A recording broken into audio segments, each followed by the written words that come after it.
This is from PFF.com. One major draft takeaway from every NFL team for the Browns.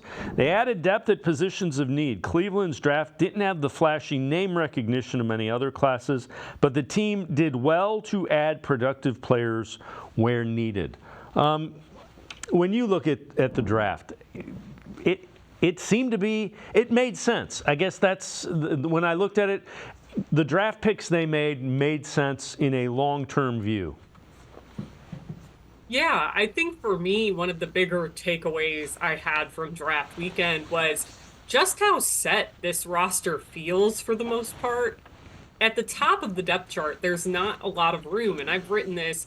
I think Mike Hall Jr. has a chance to play right away, right? I think was really good in college. I think they really like him. There's going to be some snaps there. Now, of course, they've also brought in Quentin Jefferson in free agency, but the Browns did lose Jordan Elliott, so his snaps are kind of up for grabs. And I do think, though, for the most part, you don't need Mike Hall Jr. to start right away. You don't need him to play a ton of snaps right away. Of course, Zach Zinter, their third-round pick, you don't need him to start right away. Barring injury, I think most of his reps in a perfect world would be practice reps during the 2024 season.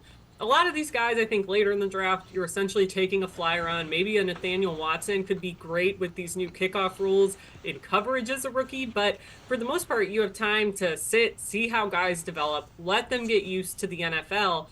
And I think it's a good place for the Browns to be in, to not have to over-rely on a bunch of rookies very early, because there's always that learning curve. And I think this just goes to show the years that Andrew Berry and this front office now have put into molding the top of the roster the way they've wanted. So I agree they added depth.